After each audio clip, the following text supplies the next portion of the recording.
Hello बच्चों, तो आज मैं आप लोगों के लिए लेकर आया हूं बहुत ही इम्पॉर्टेंट डेरिवेशंस जो कि आपके क्लास 12th सीबीएसई के लिए बहुत ही इम्पॉर्टेंट रोल प्ले करेंगे। अब ये क्यों करेंगे ये भी मैं बता देता हूं, बिकॉज ये वो डेरिवेशंस हैं जो पिछले कई सालों से आते रहे हैं और हमें इनकी प्रैक्टिस की भी बहुत ज़रूरत है क्योंकि इन पर बेस्ड न्यूमेरिकल्स भी बहुत हैं, इसलिए हमें इसको अच्छे से पढ़ना होगा। तो ज़्यादा समय नहीं लेते हुए मैं जल्दी से आप लोगों के लिए लेकर आ रहा हूँ उन डेरिवेशंस को। मैं हूँ मुकेश गौड़, आपका एजुकेटर सोलराइज एजुकेशन से। ठीक है बच्चों, तो चलिए स्टार्ट करते हैं। हमारा सबसे पहला यहाँ पे जो डेरिवेशन स्टार्ट होगा वो होगा, जो डेरिवेशन हम लोगों को स्टार्ट करना है ना बच्चों, वो डेरिवेशन हमारा सबसे पहला जो है वो बहुत ही ज़्यादा इम्पॉर्टेंट है। बिकॉज मैं आप लोगों को बता दूँ कि इस डेरिवेशन के अंदर हम लोगों को जो मैग्नेटिज्म वाला चैप्टर है ना उसका बहुत इंपॉर्टेंट कॉन्सेप्ट पता चलेगा। अब वो कैसे होगा वो मैं आपको समझा देता हूँ। जो हमारा टॉपिक है वो है मोशन ऑफ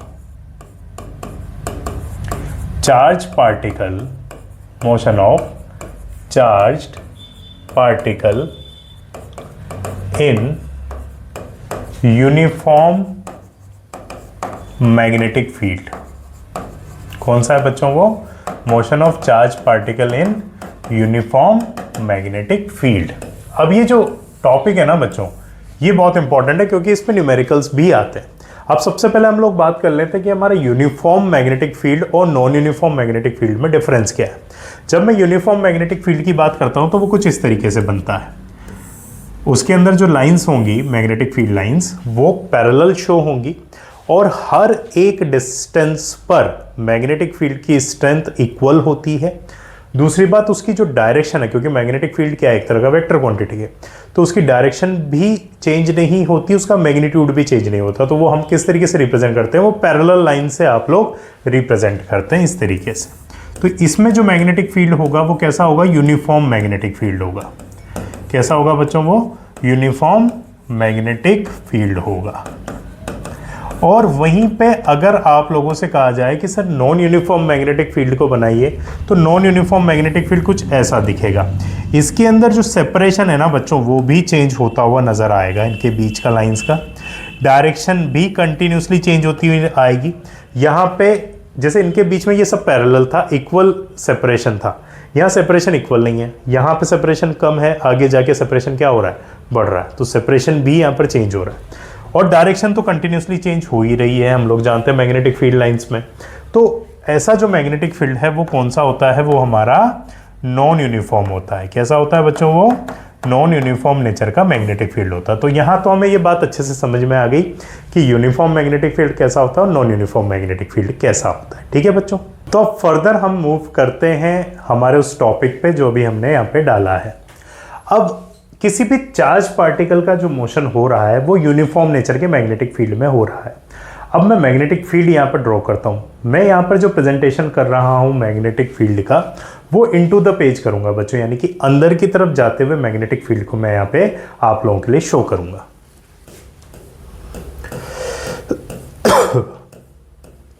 ये मैं मैग्नेटिक फील्ड यहाँ बना रहा हूँ जो कि एक यूनिफॉर्म नेचर का मैग्नेटिक फील्ड है और अंदर की तरफ जाता हुआ आप लोगों को नजर आ रहा है। ये इनसाइड द पेज है।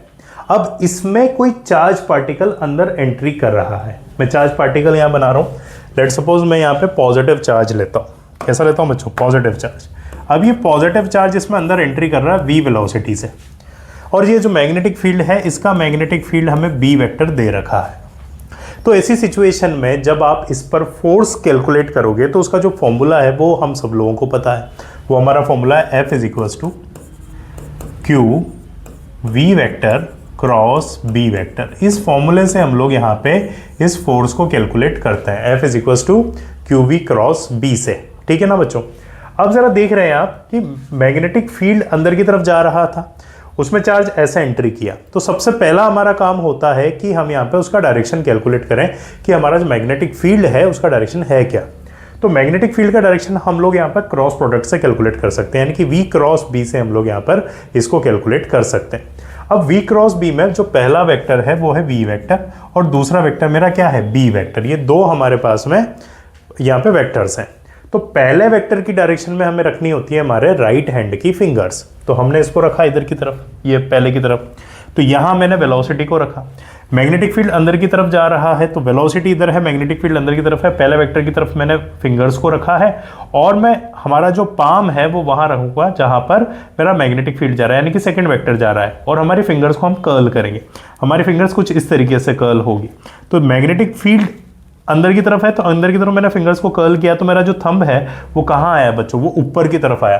तो यानी कि इस चार्ज पर जो फोर्स लगेगा वो ऊपर की तरफ लगेगा। अब जरा देखते हैं, मैं इसको वापस से यहां लेकर आ रहा हूं। ये पॉजिटिव चार्ज है, इस पर फोर्स ऊपर की तरफ लगा, इस पर वेलोसिटी इधर है, ये वेलोसिटी वेक्टर, ये मेरा फोर्स वेक्टर, ठीक है। जब फोर्स वेक्टर और वेलोसिटी वेक्टर दोनों एक दूसरे के परपेंडिकुलर होते हैं तो ऐसी सिचुएशन में मेरा पार्टिकल कौन सा मोशन करता है, मेरा जो पार्टिकल है वो सर्कुलर मोशन करता है। तो यहाँ पर ये सर्कुलर मोशन करना शुरू कर देगा और सर्कुलर मोशन कुछ इस तरीके से स्टार्ट हो जाएगा, राइट, जिसमें इनिशियली मेरा जो चार्ज है उसकी वेलोसिटी होगी और ये इस तरीके से सर्कुलर मोशन मेरा ये पूरा पार्टिकल करेगा, ठीक है। ऑब्वियसली बात, इसका रीजन थोड़ा सा बड़ा मान लेना, आप तो समझ जाएंगे कि कैसे ये चल रहा है, ठीक है। तो इस तरीके से मेरा ये चार्ज जो है सर्कुलर मोशन करेगा। अब सर्कुलर मोशन करेगा तो मान लीजिए ये मेरा सर्कुलर मोशन है, मैं थोड़ा सा नए पेज पे आप लोगों के लिए बना लेता हूं। अब मेरा चार्ज पार्टिकल जिसका सर्कुलर मोशन हुआ है और इस पर वेलोसिटी कुछ ऐसी थी और इस पर फोर्स यहां था, तो इस पूरे सर्कल का सेंटर में ये मान लेता हूं। इस पॉइंट पे वेलोसिटी इधर होगी, इस पर फोर्स इधर की तरफ होगा। ऐसे ही सारे फोर्सेस मेरे इस सेंटर की तरफ आते हुए नजर आएंगे और जो फोर्स है उसका मैग्नीट्यूड क्या होगा, क्यू वी क्रॉस बी से क्यू वी बी होगा। क्यों? क्योंकि वी और बी के बीच में जो एंगल है वो 90 डिग्री है और 90 डिग्री है तो साइन 90 का वैल्यू 1 होता है, क्योंकि q v B sine theta होगा, साइन 90 का वैल्यू 1 आ गया। तो यहां पे मेरा एफ जो होगा वो क्यू वी बी होगा, राइट बच्चों। अब ये जो मेरा फोर्स लग रहा है ये एक तरीके का सेंट्रीपिटल फोर्स है। कैसा है बच्चों? सेंट्रीपिटल फोर्स है, क्योंकि आप देख रहे हैं कि ये जो है फोर्स, इसकी डायरेक्शन क्या है, एक सेंटर की तरफ है, तो मैं इसको सेंट्रीपिटल फोर्स की तरह कंसिडर करके चलूंगा, यानी कि ये सेंट्रीपिटल कंडीशन दिखा रहा है। और सेंट्रीपिटल कंडीशन के अंदर हम लोग जानते हैं कि वो होता है हमारा mv²/r।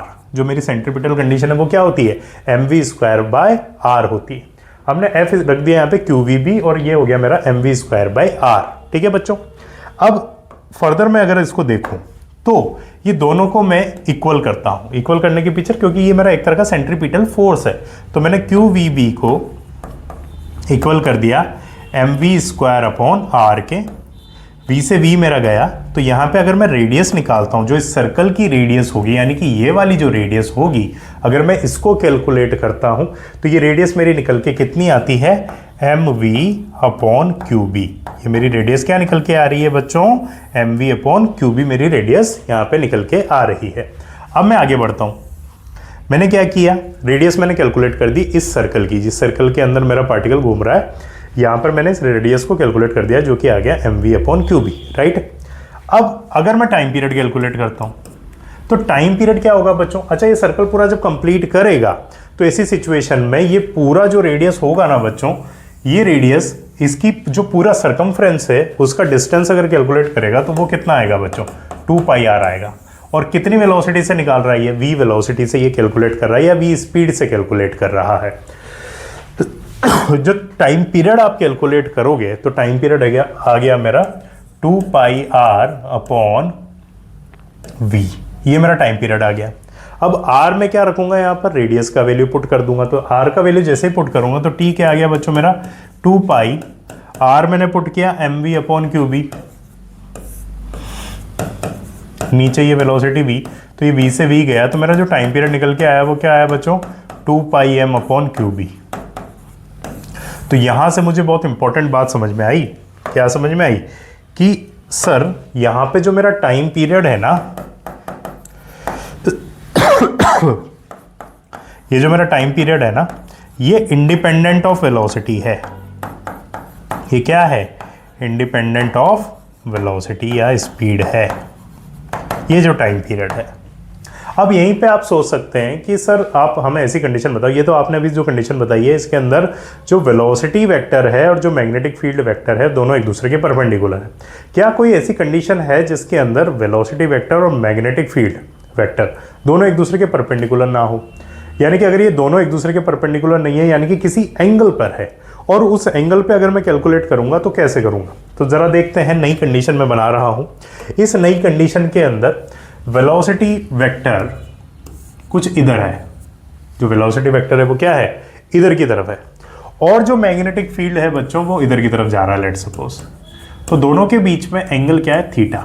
ये मेरा यूनिफॉर्म ही है मैग्नेटिक फील्ड, ठीक है, ताकि आप लोग कंफ्यूज ना हो। अब ऐसी सिचुएशन में वेलोसिटी वेक्टर और मैग्नेटिक फील्ड वेक्टर दोनों एक दूसरे के परपेंडिकुलर ना होकर किसी एंगल थीटा पर है।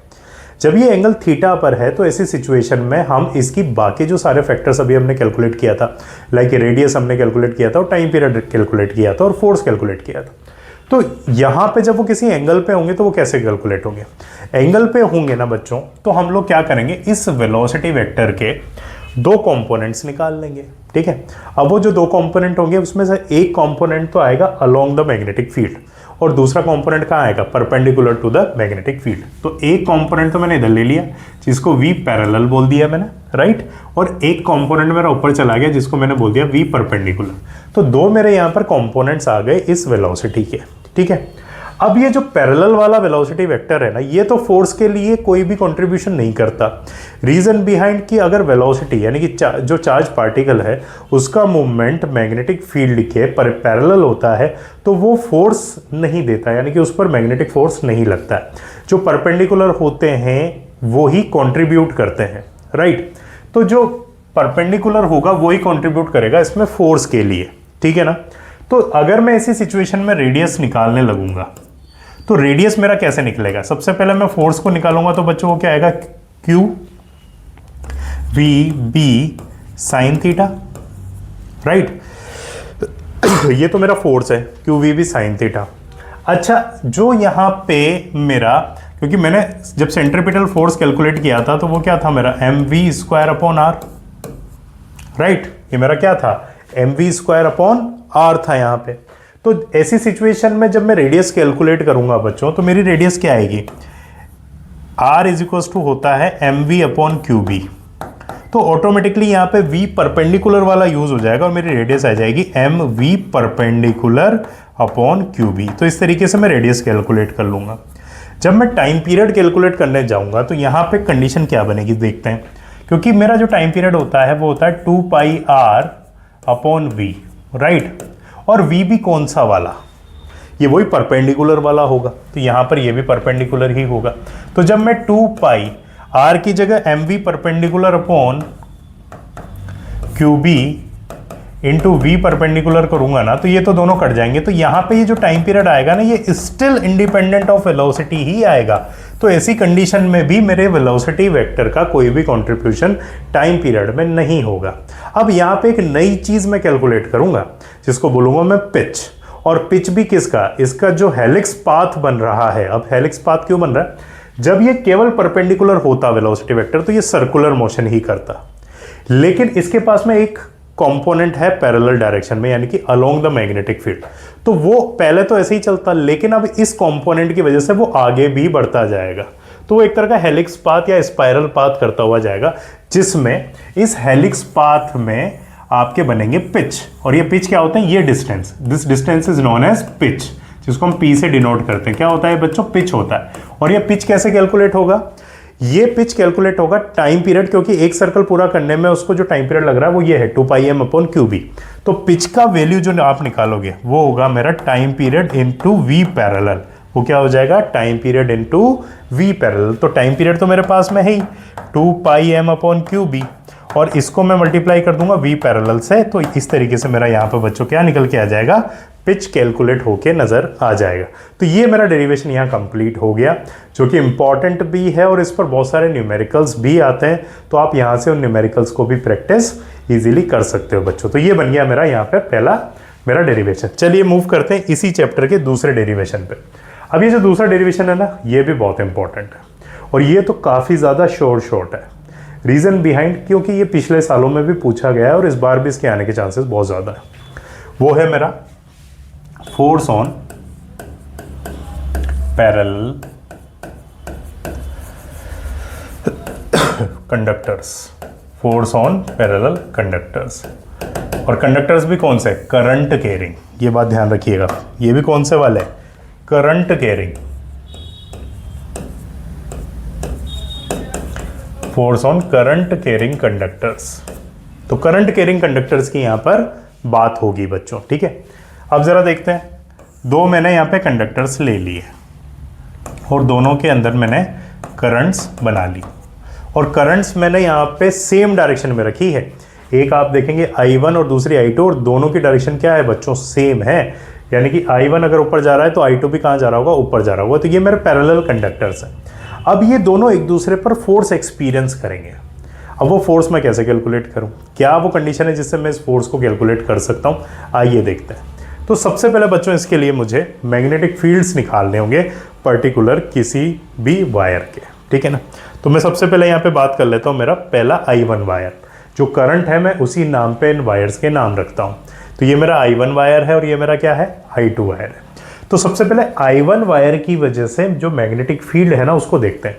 तो I1 वायर की वजह से जो मैग्नेटिक फील्ड है वो कॉन्सेंट्रिक सर्कल से मैं बनाऊंगा। तो ये मैंने बनाया, बनाने के बाद में ये कैसे जा रहा होगा बच्चों? I2 अंदर की तरफ जा रहा होगा, यानी कि यहाँ इस पे मैग्नेटिक फील्ड अंदर की तरफ जा रहा होगा, राइट।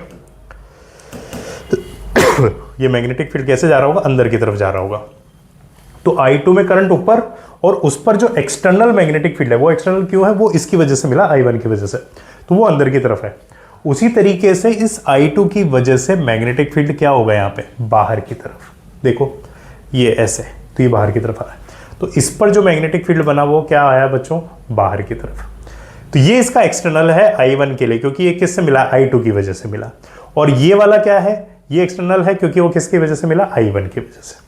अब जरा देखते हैं, अब हमें फोर्स कैलकुलेट करना। पहला काम होगा जो हमने निकालना था वो है find the direction of external magnetic field. ये तो पहला काम हो गया, ठीक है। और दूसरा वर्क यहां पर जो मेरा होगा वो होगा फाइंड द डायरेक्शन ऑफ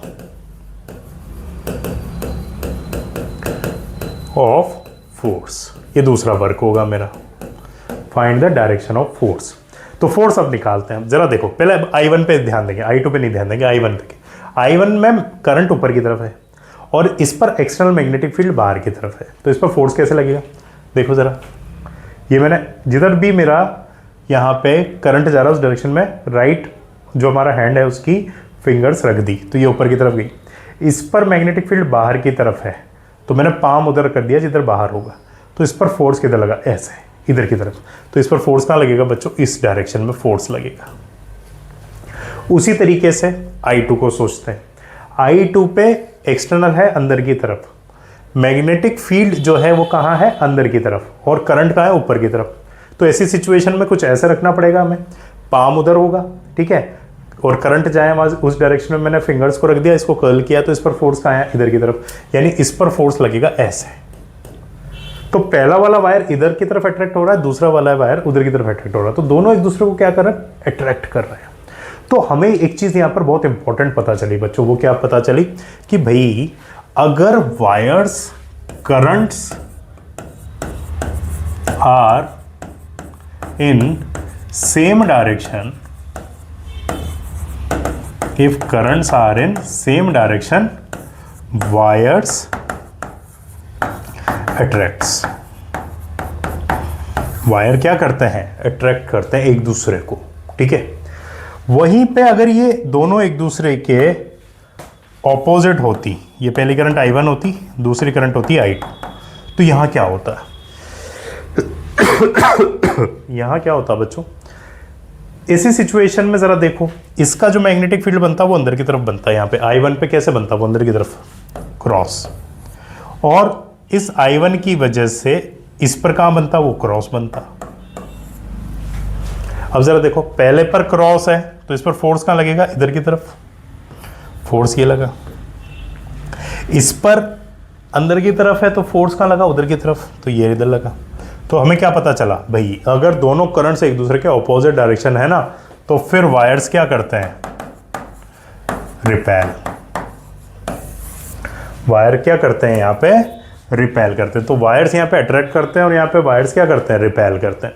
तो हमें ये चीज़ तो पता चल गई। अब डेरिवेशन में फोर्स कैसे कैलकुलेट करेंगे, सिंपल है, अब कोई परेशानी नहीं है। थोड़ा गला खराब है बच्चों, इसलिए थोड़ी सी परेशानी है, ठीक है। अब ज़रा देखते हैं, तो हम लोग क्या करेंगे ना, देखो ज़रा, ये वायर्स थे मेरे, करंट्स मैंने पैरेलली मान ली और इनके बीच का सेपरेशन मैंने डी ले लिया, लेंथ में लेट सपोज एल ले लेता हूँ, राइट। तो ऐसी सिचुएशन में मेरा जो फोर्स होता है वो क्या होता है, आई एल बी होता है। अब आप कहेंगे sir I L cross B होता है ना, L vector cross B vector, लेकिन करंट और मैग्नेटिक फील्ड दोनों के बीच में एंगल है 90 डिग्री, ठीक है, इसलिए मैं आई एल बी भी लिख सकता हूँ। ये मैं I1 रखूंगा और यहाँ B2 रखूंगा, जो पहला फोर्स है जिसको मैंने F माना है, राइट। क्योंकि पहले करंट पे जो मैग्नेटिक फील्ड आ रहा है वो B2 आ रहा है I2 की वजह से, I2 पे जो फील्ड आ रहा होगा वो B1 आ रहा होगा, ठीक है। अब B2 का वैल्यू अगर मैं पुट करूँ यहाँ पे, तो I1 इंटू एल, B2 का वैल्यू पुट करूँगा तो क्या आ जाएगा, म्यू नॉट I2 अपॉन इनके बीच का जो डिस्टेंस है वो है d, तो म्यू नॉट I2 अपॉन 2 पाई d, ठीक है। हम लोग एक सिंगल वायर से d डिस्टेंस पर मैग्नेटिक फील्ड का वैल्यू जानते हैं, mu naught I upon 2 pi r, उससे मैंने कैलकुलेट कर लिया।